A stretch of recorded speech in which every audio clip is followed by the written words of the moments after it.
रामकृष्ण हरी. मी हरिभक्त परायण श्यामसुंदर महाराज सोन्नर. कृष्णाष्टमी जवळ येऊन ठेपलेली आहे आणि या कृष्णाष्टमीच्या निमित्तानं, गोपाळकाल्याच्या निमित्तानं दहीहंडी फोडण्याचे कार्यक्रम हे महानगरांच्या मध्ये सुरू झालेले आहेत. विशेषतः दहीहंडी हा उत्सव जास्तीत जास्त उंच थर लावून साजरा करण्याची परंपरा मुंबईमध्ये मोठ्या प्रमाणात आहे. 9 थर 11 थर आणि त्याच्यावर बक्षीस ठरवली जातात आणि हीच परंपरा आता जवळच्या पुणे आदी महानगरामध्ये पोहोचू लागलेली आहे. पण खरंच गोपाळ कृष्णाच्या जन्मोत्सवाच्या निमित्तानं, जन्माष्टमीच्या निमित्तानं हा दहीहंडी फोडण्याचा जो कार्यक्रम आहे तो गोपाळ कृष्णाने दहीहंडी फोडली.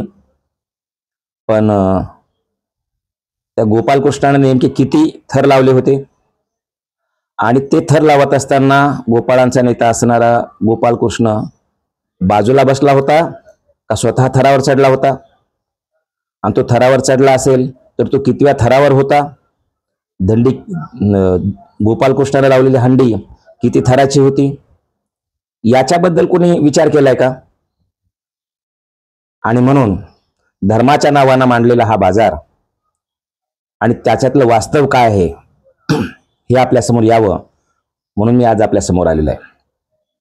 वेळोवेळी धर्माच्या नावानं जे काही चाललेलं आहे आणि त्याच्यात सण उत्सवामध्ये जी विकृती येऊ लागलेली आहे त्याच्यावर भाष्य करण्यासाठी, तसंच शेतकरी वारकरी संविधान याविषयी वेळोवेळी होणाऱ्या घटनांच्या संदर्भात मी माझं मत व्यक्त करण्यासाठी हे चॅनल सुरू केलेलं आहे. अनेक जण मला फॉलो करतात आणि सर्वांना माझी विनंती आहे की आपण पहिल्यांदा हे चॅनल सबस्क्राईब करावं, लाईक करावं आणि जास्तीत जास्त शेअर करावं. आता मूळ आपल्या विषयाकडे येतो. मी 35 वर्ष मुंबईमध्ये राहिलेलो आहे आणि या 35 वर्षाच्या कालखंडामध्ये मी दहीहंडी उत्सवाला येत असणारं विकृत स्वरूप वेळोवेळी पाहत आलेलो आहे. अगोदर काही विशिष्ट भागामध्येच जिथं कामगार वस्ती होती अशा कामगार वस्तीमध्ये 5-6 थराचे हंडी लावली जात होती. मात्र याच्यामध्ये राजकीय पक्षांनी प्रवेश केला आणि मग त्याच्यावर जेवढे उंच थर लावाल तेवढे जास्त बक्षिसी देण्याच्या घोषणा झाल्या आणि मग त्या बक्षिसाच्या पोटी, मिळणाऱ्या पारितोषिकाच्या पोटी जी एक लालूच निर्माण झाली, जी एक अपेक्षा निर्माण झाली, त्याचं एक ग्लॅमर निर्माण झालं आणि त्या ग्लॅमरसाठी मग कधी 9, कधी 10, कधी 11 थरापर्यंतच्या हंड्या लावल्या जाऊ लागल्या आणि त्याचे सराव हे अगोदर काही दिवसापासून केले जाऊ लागले. मला सांगायला अत्यंत दुःख वाटतं की यावर्षी असाच सराव करताना वरच्या थरावर ज्या मुलाची नेमणूक केली होती आणि त्याचा सराव सुरू होता, तो मुलगा वर चढत असताना त्याच्यावरून पडून तो संपलेला आहे, तो वारलेला आहे. एका आईबापाचं कोवळं लेकरू त्याचं भवितव्य घडण्याच्या आत या जगातून गेलेलं आहे. ही घटना फक्त या वर्षाची नाही, तर दरवर्षी सरावाच्या दरम्यान असो किंवा प्रत्यक्ष हंडी फोडताना असो 1-2 तरी जीवाचा बळी जातो आहे. 5-50 तरुण तरी जखमी होत आहेत, 10-12 तरुण तरी कायमचे अपंग होत आहेत. आणि हे कशासाठी होत आहेत? या राजकीय लोकांच्या स्वतःच्या फायद्यासाठी होत आहेत. गोपाळ कृष्णानं कधी सांगितलं नाही तुम्हाला 11 थराची हंडी लावा आणि 12 थराची हंडी लावा म्हणून. तुम्ही त्या भगवान गोपाळ कृष्णाच्या गोपाळकाल्याच्या निमित्तानं ही हंडी लावताय, त्यावेळेला गोपाळ कृष्णाचं चरित्र तरी तुम्हाला माहिती पाहिजे ना. पण तुम्हाला त्याच्या चरित्राशी घेणं देणं नाही, तर तुम्हाला याच्यातून तुमच्या राजकीय आशा आकांक्षा पूर्ण करायच्या आहेत, तुमचे राजकीय लाभ उठवायचे आहेत आणि त्यासाठी गोरगरिबांची पोरं वरून पडून मेली काय आणि ती जायबंदी झाली काय याची तुम्हाला किंचितही फिकीर नाही. सर्वसामान्य लोकांनी तरी, याच्यामध्ये सहभागी होणाऱ्या तरुणांनी तरी सावध व्हावं आणि योग्य पावलं उचलावीत म्हणून हा व्हिडिओ करतोय आम्ही. गोपालकृष्णाच्या नावानं, एक धर्माच्या नावानं, एक अध्यात्माच्या नावानं जर तुम्हाला हंडी लावायची असेल तर ती हंडी किती थराची असली पाहिजे? स्वतः गोपालकृष्णानं किती थराची हंडी लावली याच्याबद्दलची तुम्हाला मी माहिती संत साहित्याच्या आधाराने देणार आहे. मुळात गोपालकृष्णानं हंडीच का लावली? त्यांनी हंडी बक्षीस देण्यासाठी नाही लावली, आपला राजकीय अजेंडा राबवण्यासाठी नाही लावली, धर्माची झिंग लोकांच्या मनामध्ये भिनवण्यासाठी नाही लावली, तर ज्या गोर गरीब गोपाळांना कष्ट केल्यानंतर तो त्यांचा मिळणारा हक्क होता, तो हक्क सुद्धा त्यांना दिला जात नव्हता. गोपालकृष्ण जन्मले मथुरेमध्ये, आले गोकुळामध्ये. गोकुळामध्ये नंदाच्या घरी वाढत असताना ते रांगू लागले. रांगता रांगता मोठे झाले आणि मोठे होऊन आपल्या राजवाड्याच्या बाहेर आले. राजाचा मुलगा, गावच्या प्रमुखाचा मुलगा म्हणून जवळचे गोपाळ त्याच्या भोवती जमा झाले. आणि त्या गोपालकृष्णाने सगळ्या गोपाळाकडे पाहिलं तर सगळ्या गोपाळांची प्रकृती अशी एकदम वीक होती, कमकुवत होती. गोपालकृष्णाने विचारलं, अरे तुम्ही गवळ्याची पोरं आहेत ना? ते म्हणले, हो. तुम्ही गवळ्याची पोरं आहेत म्हणजे तुमच्याकडे गायी असणार? गोपाळ म्हणाले, हो. मग तुमच्याकडे गायी असेल तर तुमच्याकडे दूध होत असणार? ते म्हणले, हो. आणि तुमच्याकडे तूप होत असणार? ते म्हणले, हो. तुमच्याकडे लोणी होत असणार? ते म्हणाले, हो. मग तुमच्याकडे जर दही, दूध, तूप, लोणी होतं तर गोपाळांनो तुमची अशी प्रकृती वाढलेली कशी काय बरं? त्यावर गोपाळांनी दिलेलं उत्तर फार महत्वाचं आहे. गोपाळ म्हणाले, कृष्णा, आमच्याकडे होतं पण आम्हाला कोण देतं? ते सगळं विकायला मथुरेला जातं. आज सुद्धा आमच्या शेतकऱ्यांची हीच अवस्था आहे. ते कष्ट करतात, राबतात, उत्पन्न काढतात, पण त्यांनी काढलेल्या उत्पन्नाला भाव देण्याचा अधिकार त्यांना नाही. खताचे भाव देणारे कंपन्या आपला भाव ठरवतात, फवारणीच्या औषधाचे भाव कंपन्या ठरवतात, त्याचे असणाऱ्या अवजारांचे भाव कंपन्या ठरवतात, पण त्यांचे सगळं हे वापरून जे उत्पादन होतं ते ठरवण्याचा अधिकार मात्र शेतकऱ्यांना नाही. हीच परिस्थिती गोकुळामध्ये होती. गोकुळामध्ये सुद्धा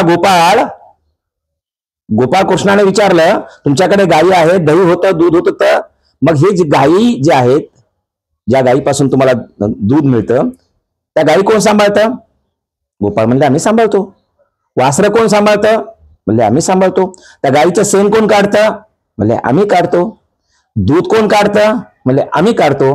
मग गोपालकृष्ण म्हणतात की जर हे दूध, दही, तूप, लोणी याचं उत्पादन तुमच्या घामावर होत असेल, तुमच्या कष्टावर होत असेल, तर त्या कष्टातून होणाऱ्या उत्पादनावर पहिला हक्क तुमचा आहे आणि म्हणून तुम्हाला हे दही दूध मिळालं पाहिजे.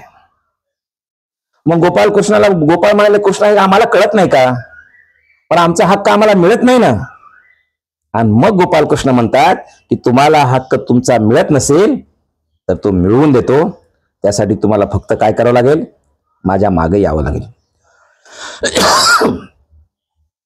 गोपालकृष्ण म्हणतात, आणि गोपालकृष्णाचे वाक्य जगद्गुरु तुकाराम महाराज लिहितात, याल तरी यारे लागे, अवघे माझ्या मागे मागे, आजी देतो पोट भरी, पुरे म्हणाल तो वरी. गोपाळांनो, तुम्हाला पोटभर खायचंय ना, तुमच्या हक्काचं खायचंय ना, मग एक काम करा. काय करा? तुम्ही माझ्या माग या, तुम्हाला पोटभर देतो. गोपाळकृष्णाने त्या सगळ्या गोपाळांना घेतलं. एक प्रकारचं आंदोलन होतं की आम्हाला जर सनदशीर मार्गाने मिळत नसेल तर आम्ही आमच्या पद्धतीने ते मिळवू. त्याप्रमाणे गोपालकृष्णाने सगळ्या गोपाळांना घेतलं. एका गवळणीच्या घरामध्ये गेले. ते दही दूध होतं ते उंच असं शिंक्यावर ठेवलेलं होतं. आणि मग गोपाळ म्हणाले, कृष्णा, अरे तू आम्हाला या घरात घेऊन आलास, पण ते बघ ना, शिंक उंच आहे, त्याच्यावर आपण सगळे बाल गोपाळ आहोत, त्याच्यावर कसा रे आपला हात पुरणार? गोपाल कृष्ण त्यावेळेला बोलतात, त्याची चिंता तुम्ही करू नका. मग काय करा, तेही महाराज लिहून ठेवतात एका अभंगामध्ये तो झालेला संवाद. ते लिहितात, सिंके लांबविले दुरी, होतो तिघांचे मी वरी. शिंक उंच यांची तुम्हाला चिंता आहे ना, दूरवर आहे असं तुम्हाला वाटतं ना, त्या दूरवर शिंक्यासाठी काय करा, तिघांच्या वर मी जातो. कोण जातो? तिघांच्या वर. म्हणजे किती थर लावायचेत? 3 लावायचेत. आणि त्या 3 थरामध्ये सुद्धा वर कोण असणार आहे? तो गोपालकृष्ण नाही म्हणला, तुम्ही वर जा, वरून पडा आणि मग मी तुम्हाला बक्षीस देतो. भगवंत म्हणाले, अरे तुम्ही गोपाळ आहे, तुमची प्रकृती अजून फार वीक आहे, तुम्हाला अजून तुमचा हक्क मिळालेला नाही, आणि म्हणून तुमची प्रकृती अशी दणकट नसल्यामुळे वरून पडला तर तुम्हाला लागेल. हा गोपाळांचा नेता आहे, हा गोपाळांचा पुढारी आहे, हा गोपाळांचा लोकप्रतिनिधी आहे. तो सांगतो तुम्ही नाही वर जायचं, तुम्हाला इजा नाही होऊ द्यायची, मी वर जाईल. आणि जी काही इजा व्हायची असेल ती मला होईल, तुम्हाला ही इजा करून घेण्याची गरज नाही. हे कोण सांगतंय? गोपालकृष्ण. आणि मग गोपालकृष्ण वर जातात, हांडी फोडतात, ते खाली घेता येत नाही मग ते वर फोडतात. मग काय म्हणतात, वाहती त्या धारा घ्या रे दुहीच्या कोपरा. काय करतो मी? हांडी फोडतो आणि अशा प्रकारचं ते पकडतो, आणि त्यातून ज्या धारा खाली येतील ना, त्या धारा गोपाळांनो तुम्ही घ्या. ही आपल्या गोपाळाची, आपल्या प्रजेची काळजी घेणारा, त्यांचे हक्क त्यांना मिळवून देणारा गोपालकृष्ण आहे. त्याच्या गोपाळ काल्याच्या निमित्तानं तुम्हाला हंडी फोडायची असेल तर ती 3 थराची असली पाहिजे, आणि त्या 3ऱ्या थरावर सुद्धा ज्याने हंडीचं आयोजन केलेलं आहे त्यांनी राहिलं पाहिजे.